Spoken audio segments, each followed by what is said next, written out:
Okay, our today's lecture is on flowchart illustrations. I told you yesterday, tomorrow I will take few more examples, and from Friday onwards we'll start with our actual C programming. So today I am going to give you few illustrations. Now before I give you few illustrations, I will take the revision of the symbols that we are going to use. As you know that ovule is used to show beginning and end of the flowchart. Parallelogram is used to show data input and result output. Either a square or rectangle is used to show the process, procedure, calculations, method. So it is a main core part of your algorithm or flowchart or C programming. Then there is another symbol, rhombus. So this rhombus is used for decision making, and decision making you have either two or three options, three choices. So in today's my lecture I will give you example of two choices as well as three choices. And then there are flow lines, means the data coming from which direction and where it is going. So that is flow line. So once again it is a slightly revision of symbols that we are going to use. Yesterday we have talked about addition of two numbers, which is very simple. Yesterday we have talked about some of the observations x1, x2, xn, that is also simple. And now we are going to have two more examples. So let us see, this is another example in which I am going to show you a flowchart for solution of quadratic equation x square plus bx plus c equal to 0. So I am sorry, I have not written here equal to 0, but solution of quadratic equation ax square plus bx plus c equal to 0. So as usual we will start here. Once we start, we have to give the input. For solving the quadratic equation, you know that input is coefficient of x square, that is a, coefficient of x, that is b, and the constant coefficient c. So we have to give these three numbers a, b, c, and these three numbers will work as a input parameters to solve the quadratic equation. So my next step is give the coefficients a, b, c. Now once I give this coefficient, the next part of calculation is to compute discriminant d, and formula for discriminant d is b square minus 4ac. So we have calculated here discriminant d, b square minus 4ac. Now here I have used the decision box because I have to compare this discriminant with 0. I told you there are three options or two options. This is the example where there are three options. If you compare d with 0, you will have first choice d greater than 0. You have another choice d equal to 0. And you have third choice d less than 0. So in case of d greater than 0, you are traveling by this direction. If d equal to 0, you are traveling by this direction. If d is negative, your travel route is this. Understood? So that is why value of d is coming from this side. You are comparing this d with 0, and you have three options, either d greater than 0, d equal to 0, or d less than 0. Under these three cases, we have three different actions. And so when d is greater than 0, we will compute x1 and x2, here it should be x2, x1 and x2, the two roots, and these two roots are minus b plus square root of d divided by twice a. Another root is minus b minus square root of d divided by twice a. So we will get two roots, x1 and x2. And then after getting these roots, we have to display the result. So first thing we will display is roots are real and distinct. We know that when discriminant is greater than 0, roots are real and distinct. So first conclusion we are going to display is roots are real and distinct. After that, we will going to display the actual values of x1 and x2. So this is the output, and this output has two things: roots are real and distinct, and the actual values of x1 and x2. I think in case of d greater than 0, this is enough we have to do, and this ends your flowchart stop.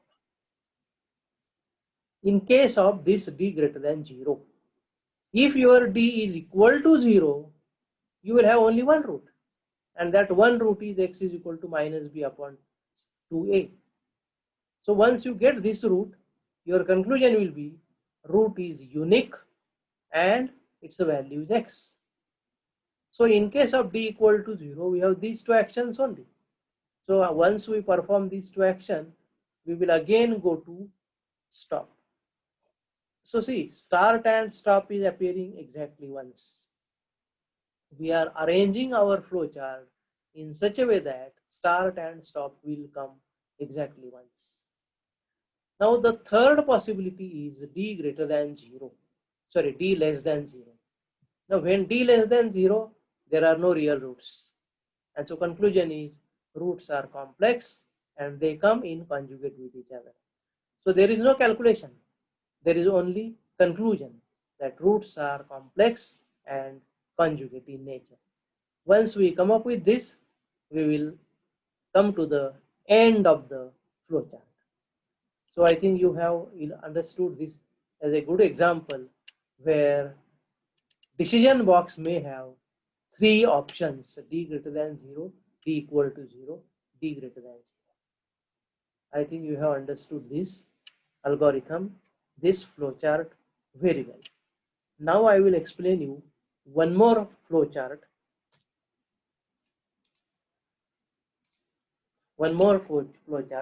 that is for computation of mean and variance of given set of observations x1, x2, x3, xn. Half of its part we have done yesterday, that is mean, not mean up to, but up to sum of the observation. And today we are going few more steps ahead, computation of mean and computation of variance. So as usual, this is start. How many observations? N. So we have to give, first of all, give the value of n. Now see here, you have to compute mean and you have to compute variance. For mean you need summation x. For variance you need summation x square. And that is why if you see my initialization box, you will see that summation x equal to 0 is one initialization, sx equal to 0, and sx2 equal to 0 is second initialization. So sx equal to 0 is the initialization for sum of x, and sx2 equal to summation x square. So this is for summation x, this is for summation x square. We need this summation x for mean, we need summation x square for variance. So see these two initializations.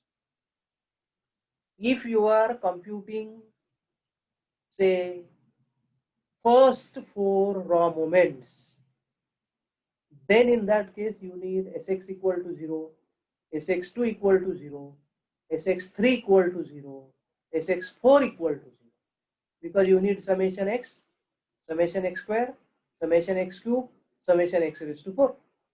So depending upon the problem, we have to define what is our initialization. I think you have understood the concept of initialization here. Now I equal to 1.